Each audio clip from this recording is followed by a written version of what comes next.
Well, at least it stopped raining. Don't say that. I had to go to the office in central London yesterday, and I'd left my sort of pop-up umbrella in the car, and I suddenly realised that the coat that I was wearing, I just grabbed from the back of the car, wasn't waterproof. Oh. So by the time I got back to Maidenhead, it was like, it's just, yeah. Soggy wreck. It usually starts raining at school pickup, I've noticed. I remember those days. I'm so glad to be the other side of it. It's uncanny.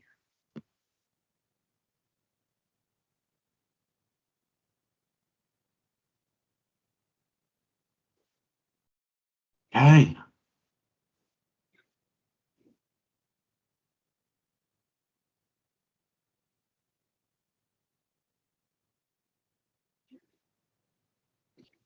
Yes, thank you.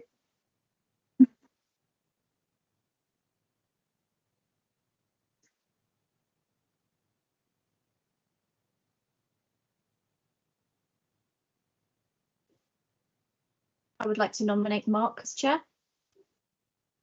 Yeah, I'm happy to second that. Great, thank you very much indeed. So I'm Councillor Mark Brunel Walker. I'm the ward councillor for Woking and Without. If I can ask the other members of the panel to introduce themselves. I'm Councillor Rachel Burgess. I'm ward member for Norreys Ward. Stephen Newton, ward member for Maiden Early and Whitegates Ward. Great. And just as this is a small group today, perhaps if we can just go around the room, around the virtual room, just have everyone just introduce themselves so we all know who we are. And I'm just going to pick people in order they are on my screen. So Lucianne Balker first.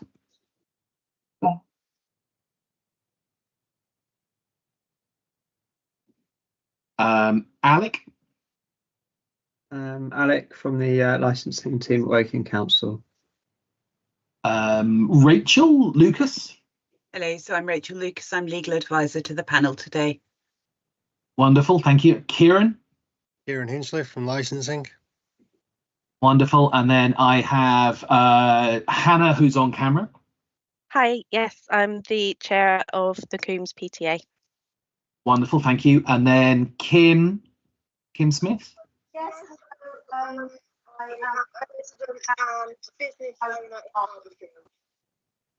Kim, I'm really sorry. I'm not sure whether it was just me. I struggled to hear that.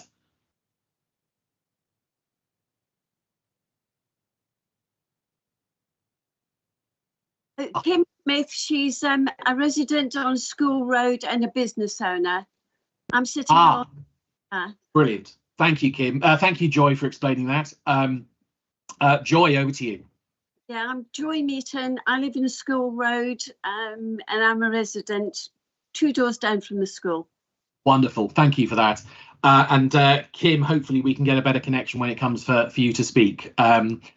Right, so we are here today to determine an application for the grant of a new premises licence under Section 17 of the Licensing Act 2003 at the Coombs Church of England Primary School. Hopefully you've all received a copy of the pack which we'll be running through this evening. That's got all of the information in there, copies of the representations that have been made, copies of the licence, etc.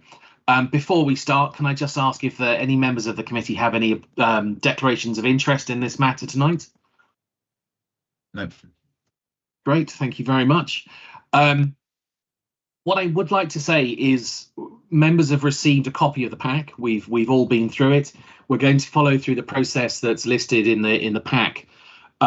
It's really important for everybody here to know that we can only consider the information that's been put into the pack and the representations that are already been raised. We've already read all of those. I think the panel has a number of kind of areas of focus for some of the questions, so we'll kind of guide through some of those areas. Everyone will have ample opportunity to have their say on various sections.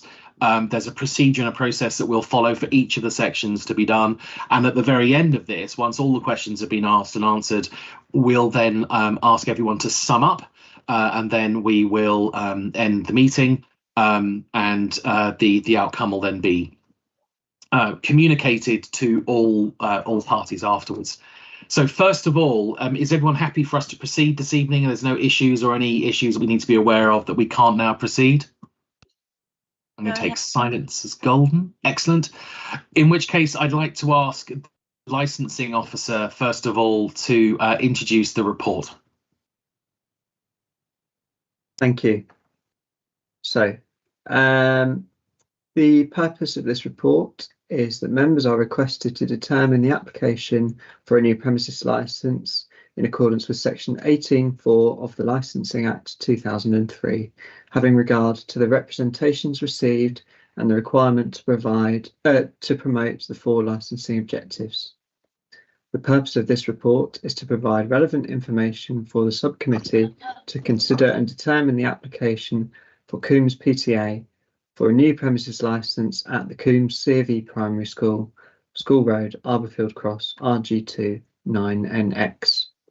The following options are open to the Licensing and Appeals Subcommittee: to grant the application in full and on the terms and conditions contained within the application, to include any applicable mandatory conditions; to grant the application as above, modified to such an extent as considered appropriate to satisfy any relevant representations and promote the licensing objectives, or to reject the application. A premises licence is required in respect of any premises where it is intended to conduct one or more of the 4 licensable activities, these being the sale of alcohol, the supply of alcohol in respect of a club, regulated entertainment, and the provision of late night refreshment. This application was submitted by the Coombs PTA in respect of the Coombs C of E Primary School, School Road, Arborfield Cross, RG2 9NX. The Coombs PTA is a registered charity. The applicant has applied for the following hours: for exhibition of films, 0900 hours till 2200 hours Monday to Saturday, and 0900 hours to 2100 hours on Sunday. For performance of live music, 0900 hours till 2200 hours Monday to Thursday, 0900 hours to 2300 hours Friday and Saturday, 0900 hours to 2100 hours on Sunday. For playing of recorded music, 0900 hours to 2200 hours Monday to Thursday, 0900 hours to 2300 hours Friday and Saturday, and 0900 hours till 2100 hours on Sunday. They've also applied for the supply of alcohol from 1100 hours till 2300 hours Monday to Saturday, and 1100 hours to 2100 hours on Sunday. They propose opening hours of 0900 hours till 2300 hours Monday to Saturday, and 0900 hours to 2100 hours on Sunday. The applicant proposes to open the premises on an ad hoc basis for occasional charity fundraising events. The application has been properly made and all procedures correctly followed. The application has been attached as Appendix A in the pack. Photographs of the blue site notices in place and a copy of the newspaper advert are attached as Appendix B. The premises is a primary school site, including 2 main buildings, playgrounds and a field. The operating schedule is completed by the applicant and contains additional measures to illustrate how they propose to promote the 4 licensing objectives, as required by provision of the 2003 Act. The applicant proposes the following measures, which can be attached as conditions to any licence as may be granted. The prevention of crime and disorder, charity volunteers will be clearly identifiable. Charity volunteers will carry phones and be able to communicate with each other and any necessary authorities directly. School site manager will be on site for all large events. No glass bottles, alcohol in plastic paper cups. A capacity limit of 1500 maximum to prevent overcrowding, limited by ticket sales, based on risk assessment and experience of previous events. Alcohol will not be served to anyone appearing under 24 without proof of age. Public safety. The premises have an existing fire risk assessment and controls which will abide by when running events. Fire exits checked during the event setup. First aid is provided as required by risk assessment at events, either by trained staff or an external supplier. Appropriate lighting is provided in outside areas during events held in darkness. A laser show is provided by a qualified supplier. Separate risk assessments and event protocol are provided. Complete no smoking policy at the premises. Prevention of public nuisance. Events are held on the school site and are not expected to cause public nuisance. Events always finish before 2300 hours. Guidance is provided on local parking options for any big event open to the public. And for the protection of children from harm, the applicants operate a proof of age policy when serving alcohol. No smoking is permitted on the premises. Children will be accompanied by their guardians to events out of school hours, and main charity volunteers are DBS checked. No volunteers will be put in a situation where they are left alone with children. The responsible authorities included in the consultation for this application are Thames Valley Police, Royal Berkshire Fire and Rescue, Environmental Health, Trading Standards, Public Health, the Local Planning Authority, the Local Safeguarding Children Board, and the Home Office Immigration Enforcement. There have been 4 representations made against this application from other persons over concerns which include drunk and disorderly behaviour, noise pollution, traffic congestion, exposing children to alcohol, and exacerbation of existing antisocial behaviour problems in Arborfield. The representations are attached as Appendix C in the pack. Those that have made a representation have been informed of the time and date of the Appeals, Licensing and Appeals Subcommittee hearing and have been informed of their right to attend. In terms of legal considerations, conditions may only be attached to a premises licence where they are deemed appropriate for the promotion of the licensing objectives. They must be proportionate and not duplicate any existing provisions contained in other legislation. The justification behind a refusal or the attachment of conditions must be given to the applicant. The subcommittee is advised that any findings on any issues of fact should be on the balance of probabilities, and any decision should be based on the individual merits of the application. The subcommittee, in arriving at its decision, must have regard to relevant provisions of national guidance, and its own statement of licensing policy and reasons should be given for any departure. There is a right of appeal to the Magistrates' Court within 21 days from the date of the applicant is notified of the decision of the Licensing and Appeals Subcommittee. And that concludes my report. Thank you. Wonderful. Thank you very much for that. Can I ask the other members of the committee if they have any questions of clarification to the officer's report? No? Okay, wonderful. In which case, Hannah, are you presenting on behalf of the PTA? So if you'd like to, sorry, Rachel.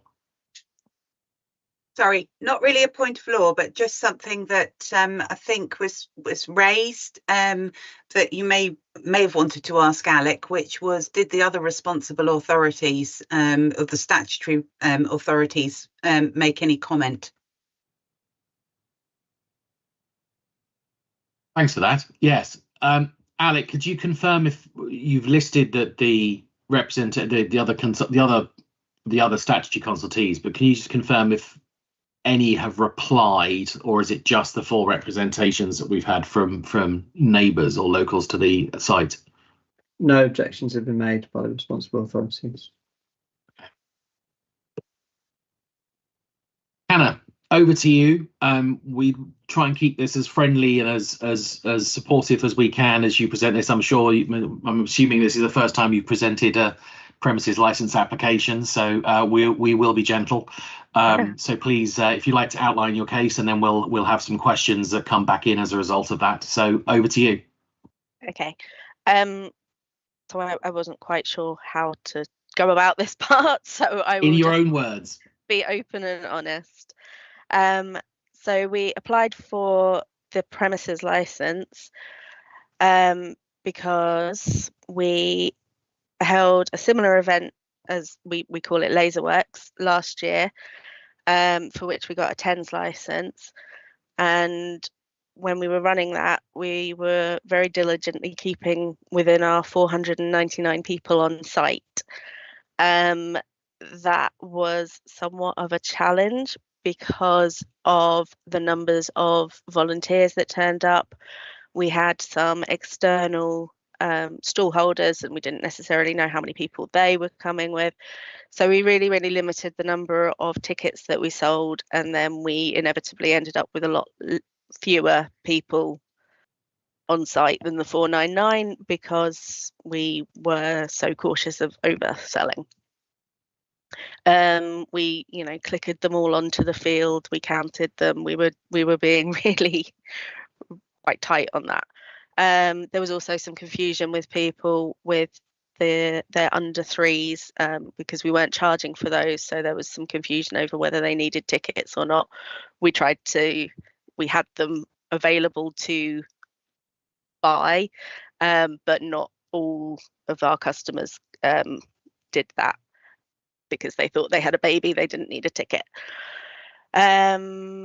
So yes, the magic 499 number was quite tricky to stick to. We are a school of 400 pupils, so 499 is not an excessive amount of people to expect to come to one of our events. Our reasoning for the premises license, again, was that we would be able to sell 50 to 100 additional tickets. That's all we really want to do, but it just eliminates that barrier of the 499 that we really tried to stick to. And the license would cover us for the rest of the year for any other events that we wanted to hold. We don't have many plans. We are a very, very small team on the PTA, and we genuinely just can't run that many events. So at the moment we have planned the Laserworks and a Brunch with Santa event, which is during the day, and that's all outside of normal hours.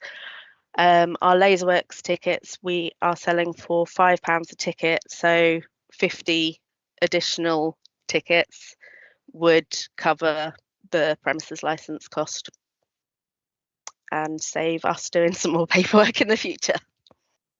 That was our logic. Okay. Is there anything else you want to add? Okay, so in terms of the objections, the safety of our children, their families, and every single person that turns up to any of our events is obviously our highest priority. We are not going to be running significantly larger events. We can't do it. We don't have the resources. We are all working parents on the PTA, so it's just not going to happen. I wish it could in some ways because we could raise more money, but we can't. The times listed on the application, I believe, are pretty standard for premises license applications. We were advised, we did put in initially for fewer hours, and then we're advised to go for kind of more standard hours, just because then it's covered everything that we could come up with to save any more applications, really. I don't know. The other events we do hold at school are discos. Those are not subject to licensing because they are school activities, and they always finish at 8 p.m. We are aware of limited lighting outside the school on School Road, and we are trying to come up with a solution for that one. However, we do advise people to bring torches, and the majority of people attending are aware of the rural and therefore dark setting. Any bad behaviour in the village is not related to our primary school children. We are extremely conscientious of our surrounding area. Many of our team litter pick in the area at times other than events. We are very aware that we are very fortunate to be in this beautiful forest, and we would eagerly look after it. The Laserworks event in itself, sorry, am I okay? Yeah.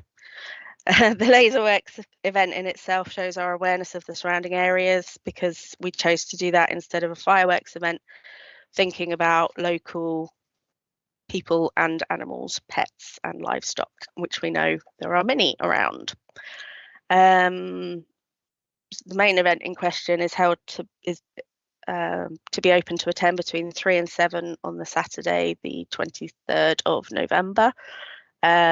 People will arrive at different points throughout that, so there won't be an en masse arrival. And from our previous experiences, people are very quick to exit. They know where they are, they know where they're going. We talk to local businesses and we arrange parking where we can, sharing with them. And I think in the past we've definitely leafleted the local houses to say, this is going on, we appreciate your cooperation. That's that one. There are no plans to rent the field out. We wouldn't do that. No. And I'm not sure. There was a reference to loud music that's already been a bother, but we're not sure what that was applying to. The alcohol license is almost an aside of the premises license. It was really just about the not having this tight limit of 499. We might do a mulled wine if it's cold weather, but there are no plans for a full-on rage. Drink driving is completely abhorrent. We would never, ever, ever condone that. If people were coming, if we did serve more alcohol, which I think is extremely unlikely, but if we did, then we would obviously be very aware of who we were serving to. Okay. There was also a reference to Holiday Bible Club and the noise generated in that, and I'd just like to point out that that was one way before my time at the school, and nothing to do with the PTA. That was an external company, I believe, or the school itself running that.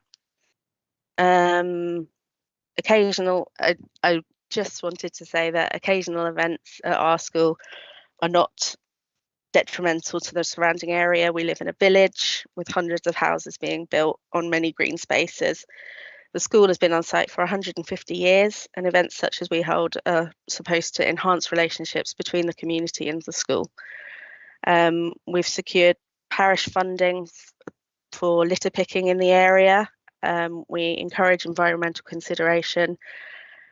We are developing a relationship with charity in Nairobi. We are very considerate of these things, and we are trying to add to children's education of being well-rounded people that are respectful of their surroundings and their world and being part of the community. That's it. Great, thank you very much. And I apologise for the brief noise at the beginning or in the middle of that. That was my daughter coming in to feed our dog.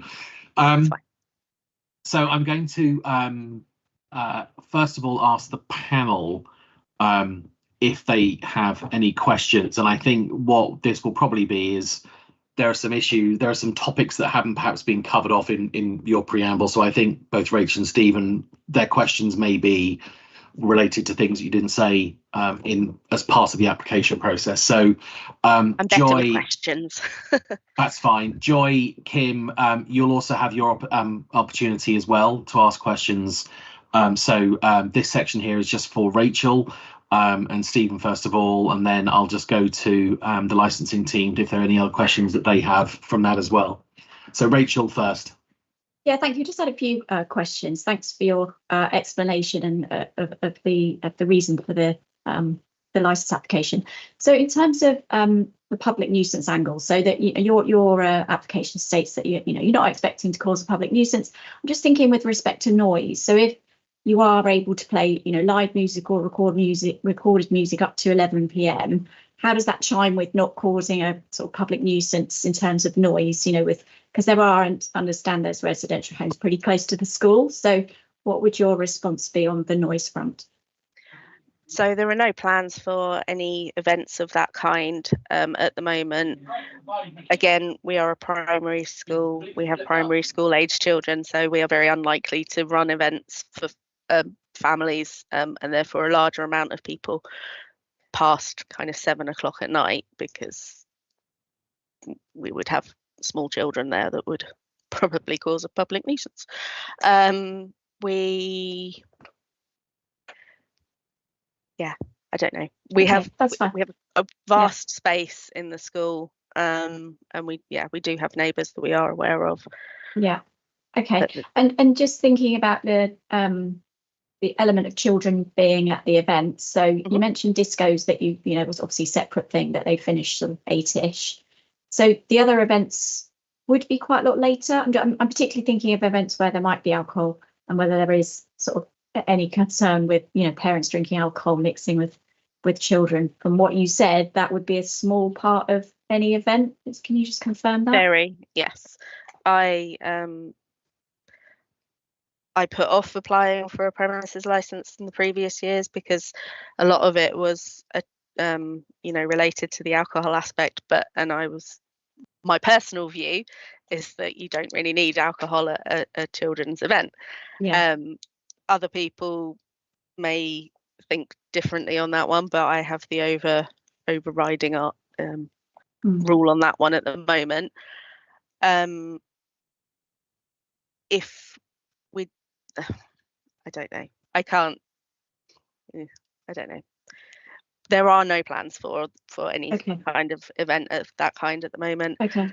And we certainly wouldn't be supplying alcohol in any quantities that you wouldn't be able to get 2 minutes down the road in the Bull or at the Legion. So and just thinking about the number of people. So I think on your application you put up to 1,500 people, but from what you were saying in your introduction, it's likely to be only kind of 500, 600. So that's quite a big difference. So I'm wondering why you put up to 1,500, and is there, are there any plans to have larger events?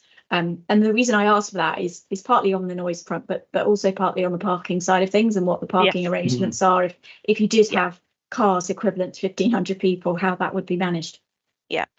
So no, there are no plans for that at the moment. I think again 1,500 was more of a standard number that premises license can cover, rather than anything that we were planning to do.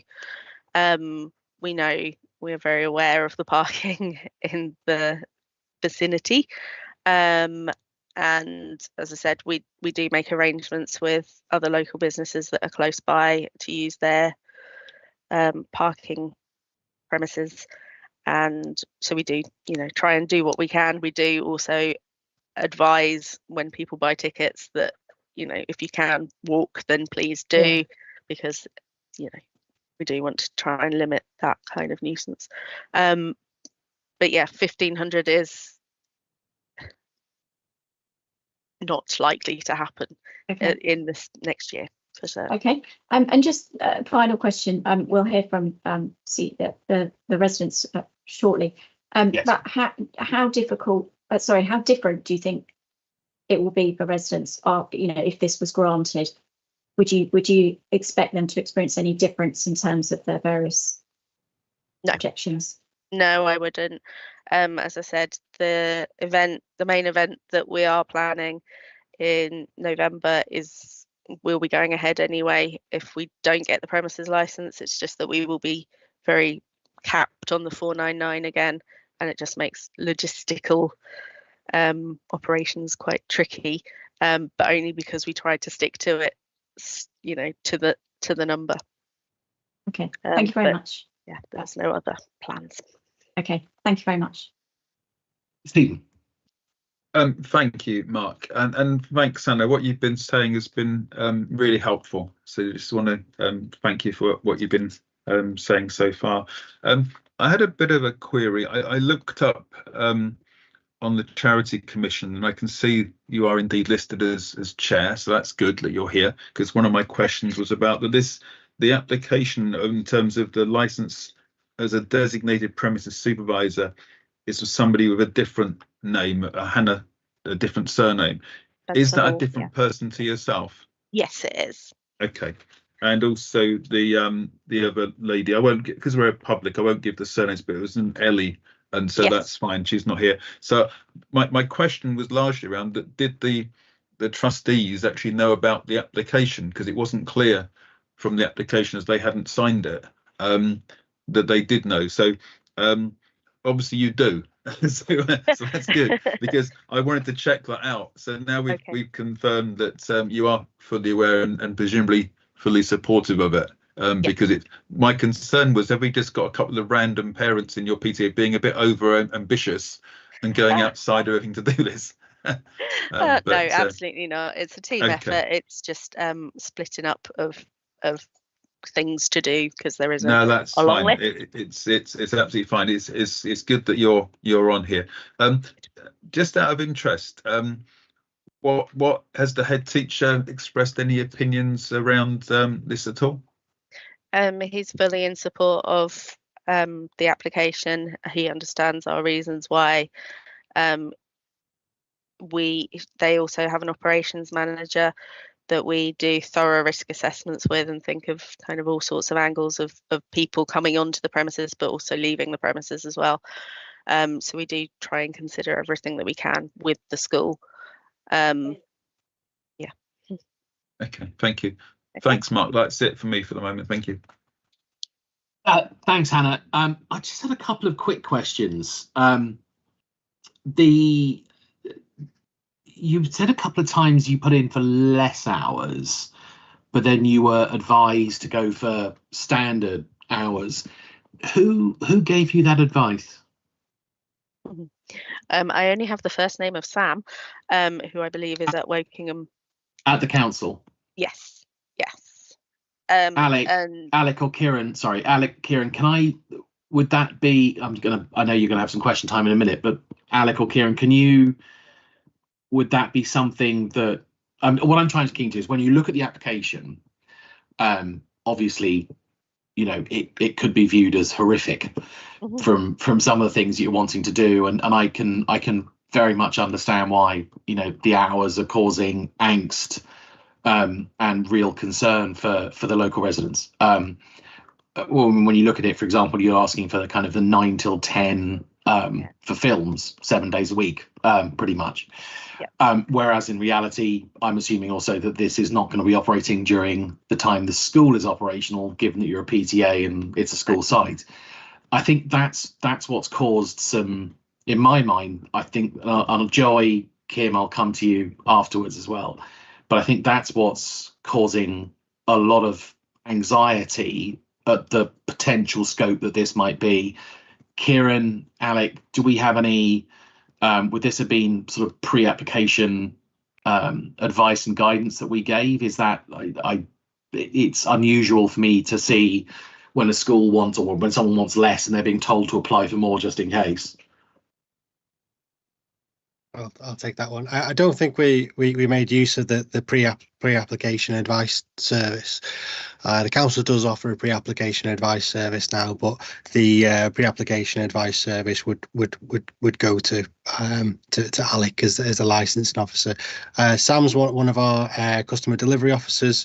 There might have been a general chat around what you're applying for and what you're going for. I think also with that, Chair, if there was a conversation that was had, we are aware that there is a Live Music Act that's deregulated a lot of this content, and that deregulation is until 11 p.m. at night. So if there was a conversation around hours in terms of what's being applied for, the 11 p.m. is perhaps more of, if there's any type of standard time that you can imagine that's been brought in from there. But I think, in terms of the questioning from the panel so far, in terms of what this is actually being used for, and I can appreciate where you've dipped into there, saying how there could be some sort of scaremongering in terms of where a premises license is coming in and how historically it's been on tens. So I think that's really bringing out what this application is seeking. Thank you, Joe.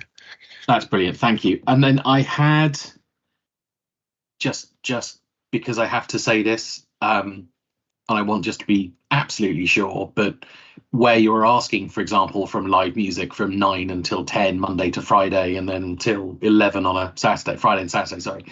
The reality is not during school hours, and when I look at the kind of the program of the events that you've got for this year, for things on here, I can understand why that's causing anxiety and angst from local residents, because when you look at it, I think the fear is once you have a premises license that's been granted, you could do all of those things, because those are all permitted within the terms of the premises license that you've got.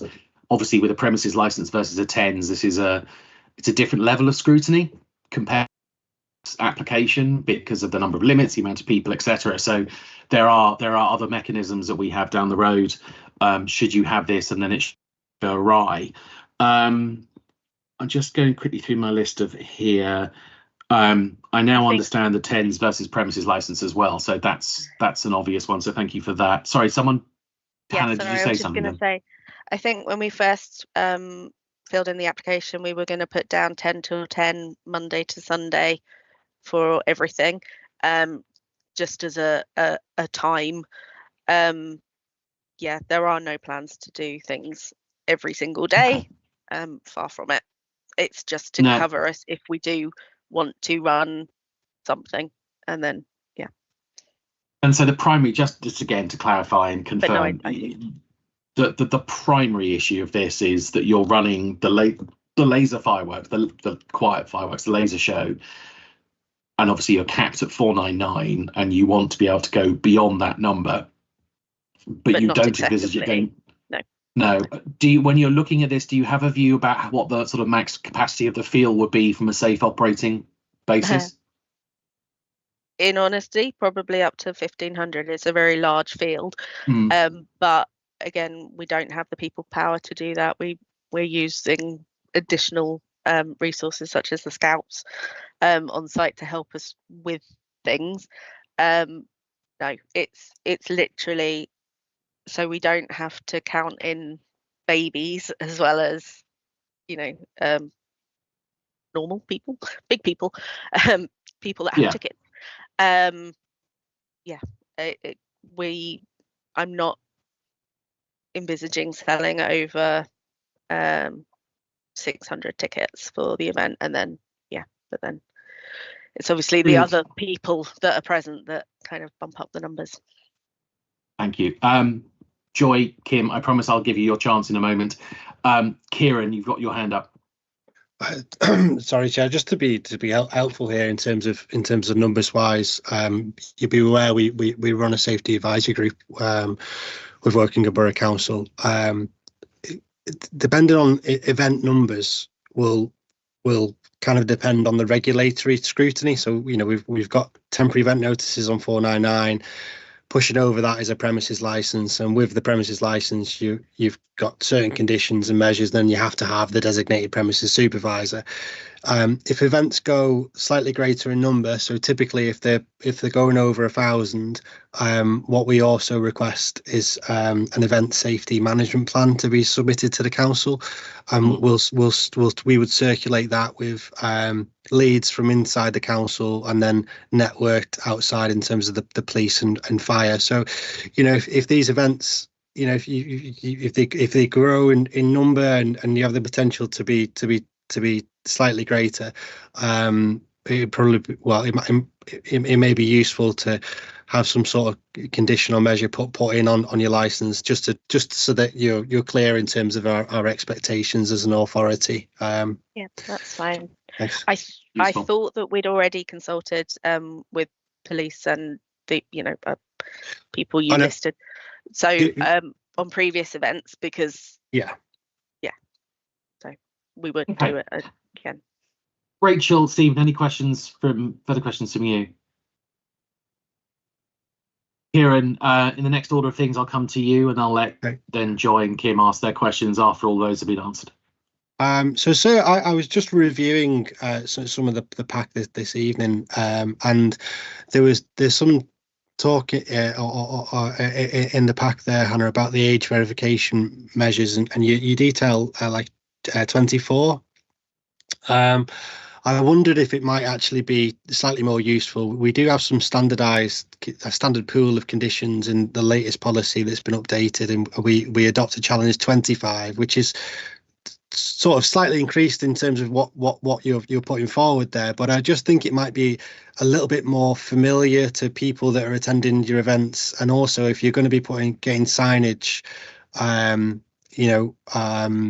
put up around the school, you'll easily get challenge 25 signage rather than 24. So it might be worthwhile just amending that as a condition. I could send something over to I could put something in the chat that might be worthwhile having a little read of. Let me just put that in. I wonder if it might have been 24 thinking it was 25 yeah, I think instead. Yeah, I think that's just an error. So, I mean, if you could just have a little read. So the standard pool condition is that a Challenge 25 scheme must be operated to ensure that any person that appears to be under the age of 25 shall provide documented proof that he or she is over 18 years of age. And the proof of age, this is how we agree the proof of age.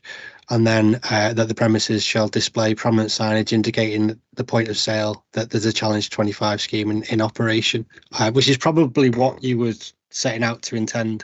Is that comfortable in terms of an approach for age verification? Yeah, I thought it might be. I thought that'd be more helpful than anything. Thank you, Anna. And there was just a point that was made in terms of there are sensitivities clearly and rightly where you step into the reams of safeguarding with licensed premises, and there'll obviously be different risk assessment, different assessments of risks for different types of venues that are here. In terms of Wokingham as a borough, we quite often get temporary event notices submitted for the sale of alcohol at PTA gatherings, and it's a good way not only for raising money for the PTA and the school there, but also it brings some sort of this element of community together. And in our own statement of licensing policy, we talk about the government's view and our own council's view in terms of into children being encouraged on licensed premises. So it's worthwhile bringing that out in terms of this hearing, and keeping whilst safeguarding is an important measure, we can keep our objectivity to what our policy reads. Thank you. Great. Any other questions, Kieran, that you've got of Hannah? No, thank you, Chair. Hannah, your hand's gone up again. Old hand? Yes. No, Old new hand. Oh, new hand. I just wanted to say that there is a lot of confusion over what is and isn't required for any one event. I believe all councils set their own kind of specific rules for things. We are part of a very active PTA group on Facebook with people all over the country asking for advice and things, and the range of different answers that are given are quite immense for one question from different places, and I think we just really wanted to make sure that we had everything covered. We don't want to be doing something that we shouldn't be doing, so we were just trying to get a license that meant that we weren't breaking any rules, but yeah, that was, just wanted to say that. Sorry. Thank you. Right. Thanks, Hannah. Joy or Kim? Joy, are you going to be talk? Both of you can talk. Joy, would you like to go first, or Kim? I'm happy to go first, and thank you very much indeed. First off, I'll say no point whatsoever have I ever had a leaflet put through my door about anything by the PTA to do the schools. I've lived here for over 4 years now, and never have I been personally contacted. But Mark, you raised some really terrific questions. You all have, thank you. Yeah, and looking at the application in its entirety, it is horrific living next door but one. The times you know, 11 o'clock at night, the noise is bad already. And that is, we hear it during the day from sports day where they have noise in the field. You can't hold a conversation in the garden. It's so loud. When this first came up, the first we noticed about it was the notice up on the railing. And that was the first we knew about it. When we first approached the parish council to try and get some more, and we drilled down, and we told that primarily for the application for the premises license was a purely economic reason. That in the past, yes, they've applied for TENS licenses, but they cost about £25–30 each time. And applying for one was to get round that cost. Well, that's not been mentioned in this meeting tonight, so that seems not to have been true. The parking, I live next door but one. I live at 1 Woodlands, and the parking for when laser shows on is dreadful.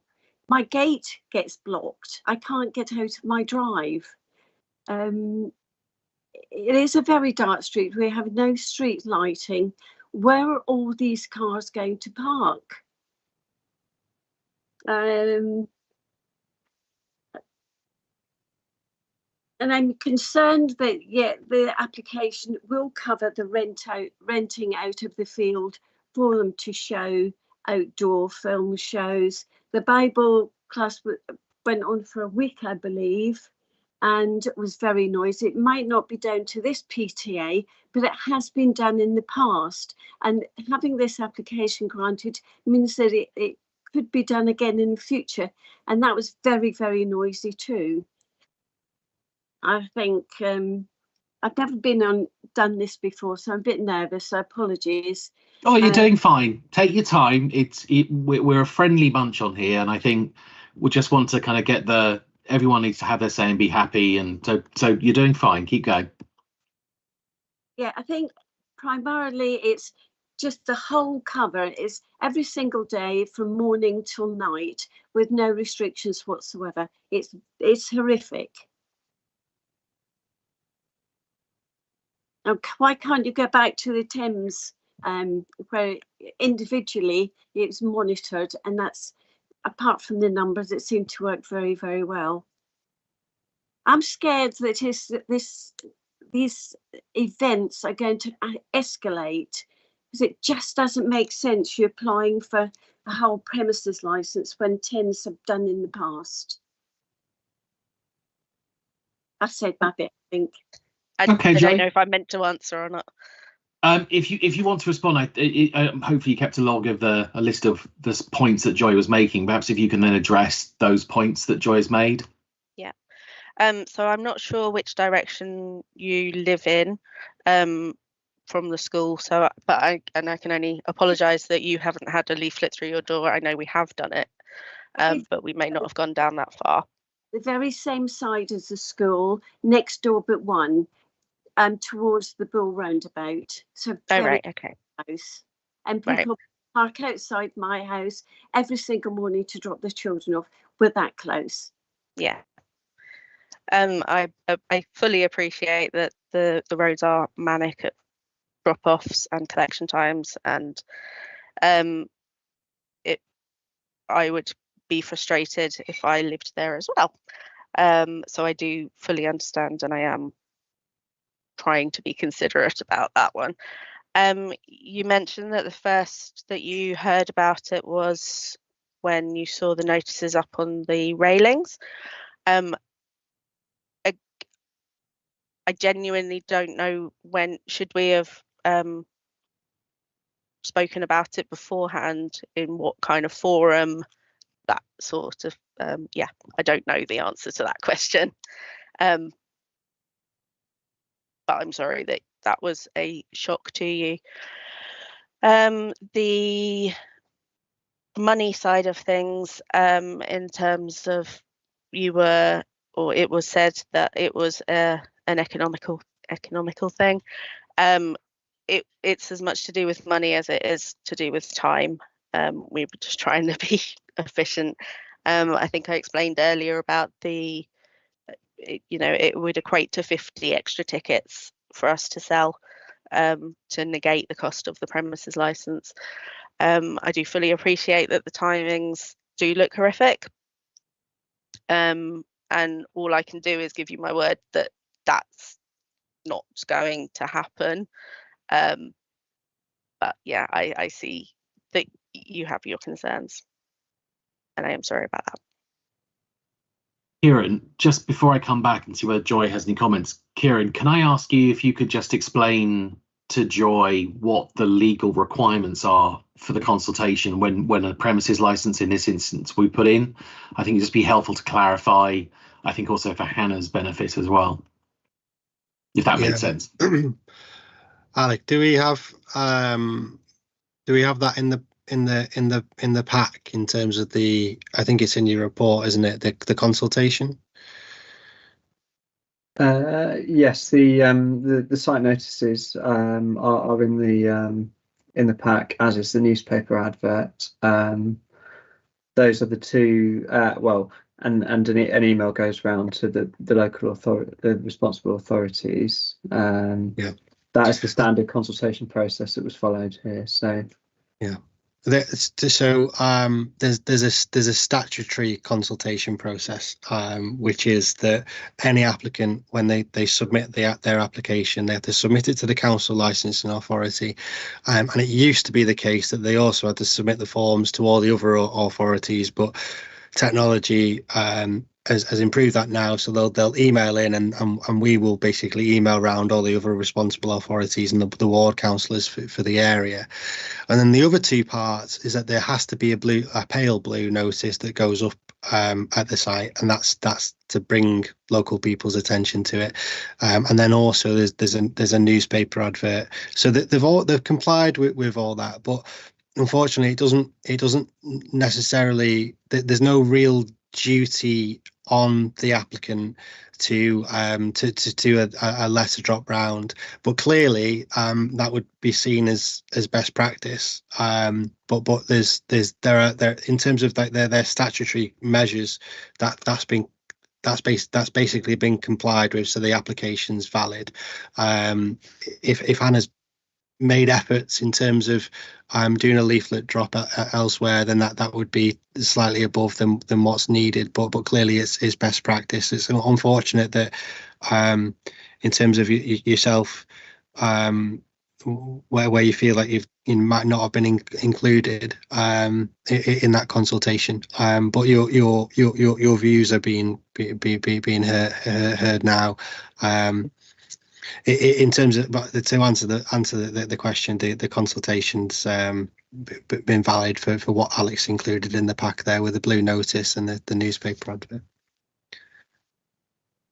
Yeah, I was purely responding to Hannah's comment saying that leaflets had been put through neighbours' doors, saying nothing came through my door. That was all. Okay.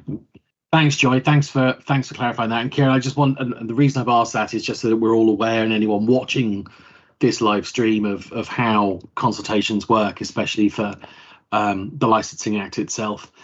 Kim, did you have any questions?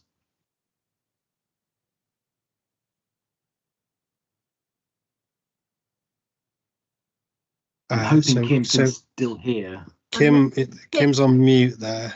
If you beside me, she's trying to. She's not very techie. She's trying to jiggle her. Do you want to give Kim? Kim can talk on yours. That'll be fine. We'll know it's Kim. Hello. Sorry, I've not done this before. I'm not very techie, and I haven't a camera, so you can't see me either. But thank you very much for including me, and what a great thing this is. The points you've made are fantastic, and kind of what we feel, and I just want to say, Hannah, thank you for answering them, because it probably isn't very easy for you to do that either. But I just can only speak for myself, and I got a bit nervous, a little bit scared when I read the application, and it was so vast. And we've lived here for nearly 30 years, and it's the first time that we've ever seen anything like that. So we've heard and even been involved in some of the things that the school next door have put on over those years. But when we saw the application, it was just a bit of a knee-jerk reaction. Oh my goodness, that is just huge. So I've got a couple of questions, and if this application got granted, is it granted forever? And then my other question is, if it got granted, is there any reason why the PTA couldn't transfer that onto somebody else, so that there could be lots of things happening in the school rather than just the couple of things that the PTA are planning to run at the moment? That's it. Hannah, do you want to respond to Kim? I think it's a bit of both. I think there's a technical question about the transferring it, which I'll ping across. But actually let's go around that route first. So Kieran, Alec, do you want to jump in on the question of transferring it to somebody else? And I think also, just when I go to, I think it's also really important to hear that there's a distinction between the activities that the school does, i.e. PTA, sports day, and if the school lets out the field, and whether that's covered by the premise license, if they then rent the field out in the summer to other people. So I just want to get some clarity for Joy and for Kim just on what that actually means. Yes, and I'll pick that. Yes, Kieran, I'm sure we'll pick that up as well. Or Alec. Go on, Alec. Well, in terms of the duration of the license, it is granted indefinitely. It doesn't have an expiry date, so it remains valid as long as a fee is paid annually to the council for its to maintain it. But it can be surrendered if the holders of the license no longer wish to have it. But essentially, yes, you can assume it would be indefinite. So that's that one. The question of transfer, I think there's probably two ways there's two things you could mean by that a license can be transferred to another proprietor, if you like. So I mean, I would say in the context of a pub, if it changed hands, a license can be transferred in that sense. And my understanding is that and Kieran may correct me on this if I'm wrong, my understanding is that a license applies to the location, and anyone using that location has the benefit of that license.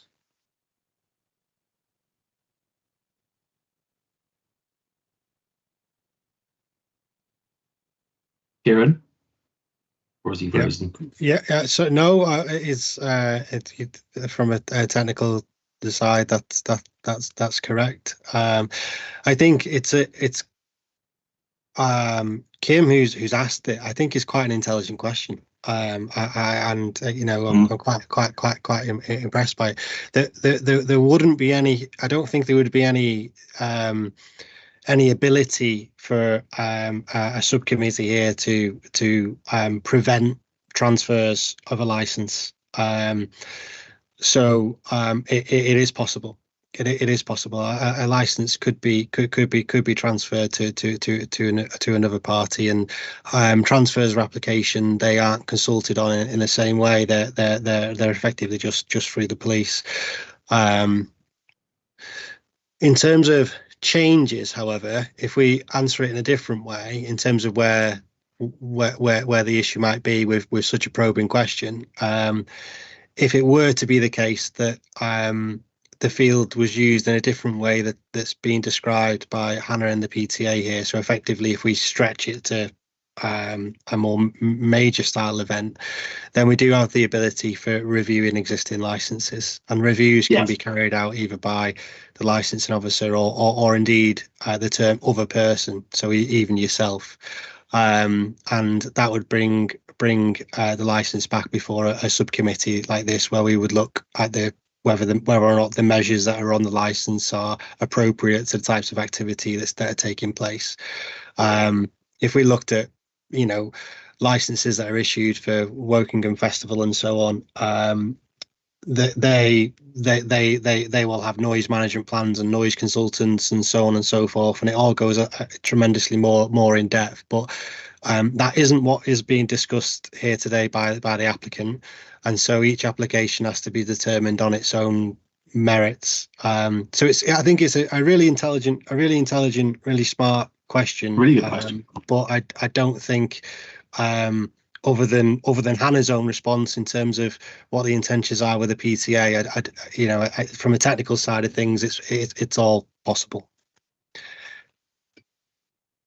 Stephen, you got your hand up, and I'll come back to Kim in a sec. Yes, thank you, Mark. Yeah, no, I think that was a really good question, has been said, so thank you for that. Because I hadn't recognised it in that way. I was assuming that we were licensing the PTA to hold events at the premises. And from what you're saying, just to be clear on this, is that actually we're licensing the premises. It doesn't really matter who holds the licence. So the PTA can do it. But if the school wanted to run events into the evening 7 days a week, then this license would allow them to do so, because we're licensing the premises. So I would just like to have clarity on that in a moment. And also thinking back on something that Hannah said earlier on, that she's currently the chair, understand that, and she's got no intentions of allowing these things. But as it's in perpetuity, if the chair will change over time inevitably, and therefore they may not be feeling so constrained. If the license allows them to do stuff, then they may not be feel so constrained as Hannah has voluntarily offered in terms of what they can do at the moment. So I just wanted to check that I'm right in my understanding of what you've said, Kieran, that I have interpreted that correctly, that anybody that wanted to hold an event there, as long as the school's allowing it, can then use the license to its fullest extent should they wish to do so. And indeed the PTA, should they change chairmanship and stuff and change how they want to use it, could also use it to that fullest extent should they choose to. I would say the ability is there. Yeah. The ability is certainly there. The license can change. Different management staff could come in a very similar scenario to how we might have different nightclub owners. We might have different licensees of events and so on. But what we have to do, and really this will be for probably for your own legal advisor when you come to the determinations. You are pressed to deal with the application as it is now, with the evidence that you've got before you as it stands, and from the contributions that you're being heard with Hannah. There is the ability later on, if things do not go well, and we know that some licenses might not go well, and we've had reviews here with Wokingham before, and it's in a relatively short history here. And if measures don't go well, then it's the review, the principle of reviewing that license. I'm sorry I couldn't give you slightly more restriction around that, but it's an interesting question, and I think that would it's worthwhile bringing in Hannah's own response, and I'm sure she'll bring her own assurities for the time being. Hannah, and I'll come back to Kim. Hi, yeah. I don't really know what to say. I hope you understand that I am more than sympathetic to your concerns, Joy and Kim, and I'm horrified that it has got to this point, and I'm using up all you lovely people's time in your evening. You mentioned about being nervous. You may have noticed I am very nervous. I've been shaking throughout. So I'm devastated that it has come to this. I think once we had the complaint or objections in, we queried about withdrawing the application, but we would carry on, we would have to pay it nonetheless. So we've kind of carried on, because at the moment we're 300 quid down in a charity, which is not a good place to be. Yeah, we've really tried to stick to all the rules and regulations of everything. The 499 was the main issue here, and yeah, I'm just very apologetic that it has come to this. In terms of transferring, in a flippant way, I can't get people to volunteer for 20 minutes. So getting people to volunteer 7 days a week till 11 o'clock, this is never going to happen. And that goes for the school population, as the teachers as well. Yeah, which is just the sad state of PTA. Yeah. So Hannah, Joy and Kim, can I just say, because I know this is nerve-wracking for all of you, you're all doing really fine. Okay, so you're representing yourselves and the way these panels are. These panels are unnecessarily, sometimes nastily adversarial in sometimes the approach, but I just wanted to let you know that I think you guys are doing a really good job in presenting your case, your problems, your questions. So please don't get upset by this. Kim, Joy, do you want to sorry, it was Kim that asked the question. Kim, has that answered your question in as much as we can have it answered? Yes, it's perfect. Thank you very much. Okay, Joy and Kim, do you have any other questions? No. Rachel. Oh, sorry. Go to Rachel next. Joy or Kim? Absolutely fine. Thank you very much, and appreciate being invited to take part. Not a problem. Rachel, question from you? Yeah, just a couple of quick questions to Kim and Joy, very briefly.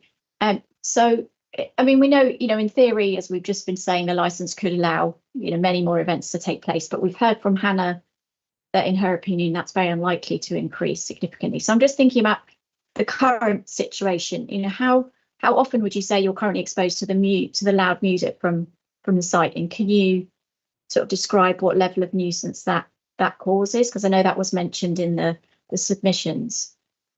Primarily at the moment, it has been Sports Day, and the music, because Sports Day is generally held in the summer, we're all outside. It was so loud you couldn't hold the conversation even indoors. However, I phoned the school, pointed out that the music was so loud we couldn't talk. Could they turn it down a bit? And they did. In my email to Hannah regarding this application, I asked, would there be a point of contact on any event evening that we could phone if we had worries, concerns, or wanted to say something?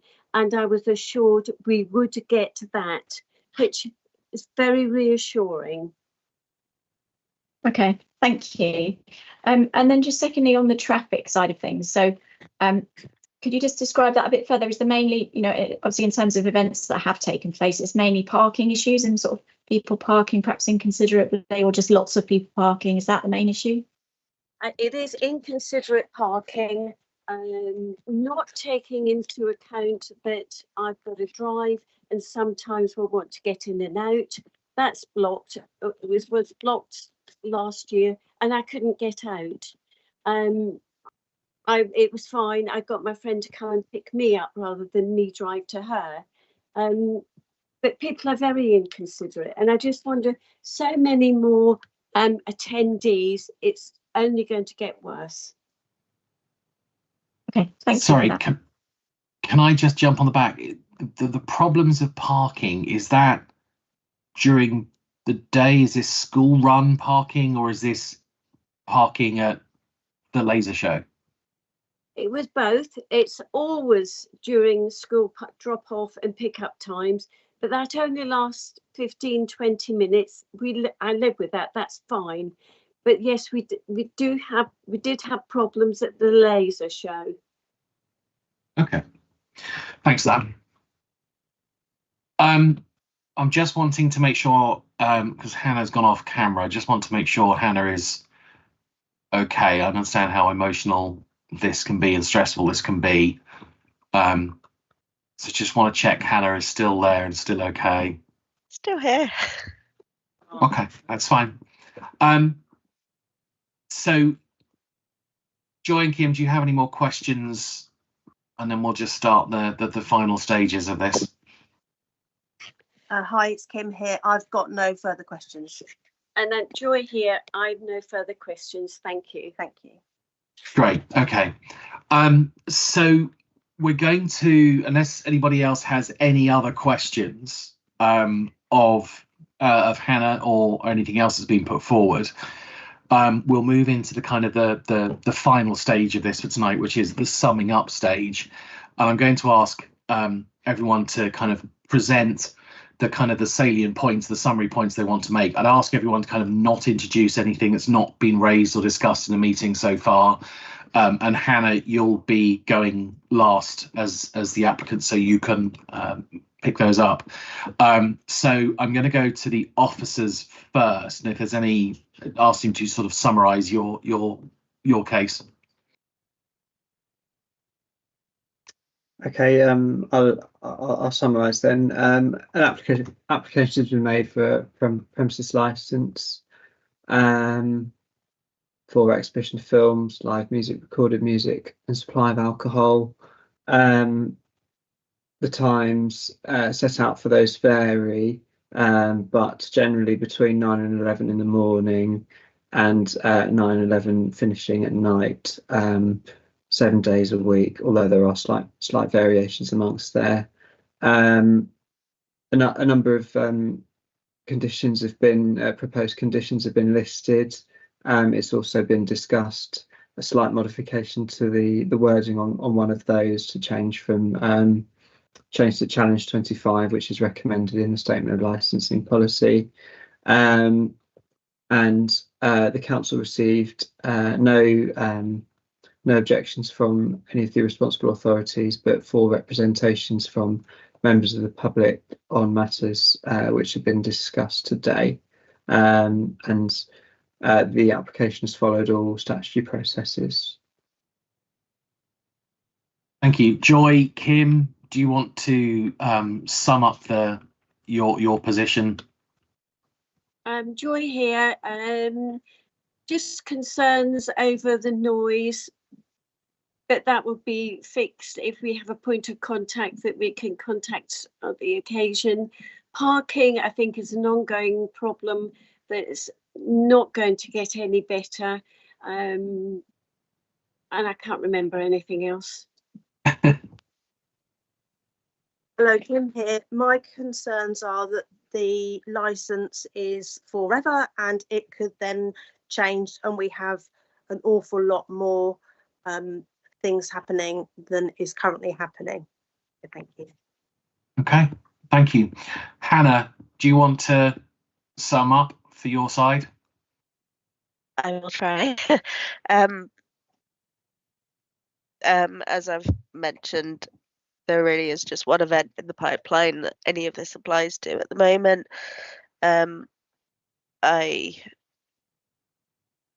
We would foresee that if we don't get granted this premises license, then we would still be running the event, and there would be some music on the 23rd for about half an hour. But other than that, there are no plans, but I do fully appreciate concerns. Great. Yeah. Anything else, Hannah, or is that? No, I think that's fine. probably all I've got.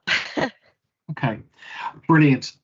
So thank you all for the submissions, the representations, the discussion on the call. These panels are normally designed for pubs, clubs and music festivals as opposed to school PTA, so I can appreciate the anxiety and stress that these can cause, and much of what we do is put down by statute, so we unfortunately have a process that we have to follow. But Joy, Kim, Hannah, thank you for the way that you've approached this and for your comments. I appreciate how stressful and anxious this can be. So we're going to bring an end to the formal proceedings, and I'd like to thank you all for your attendance. Some officers, some members will be staying on, so the members of the committee and our support team from the council, we will then have our deliberation and we will contact you all with the outcome as soon as possible.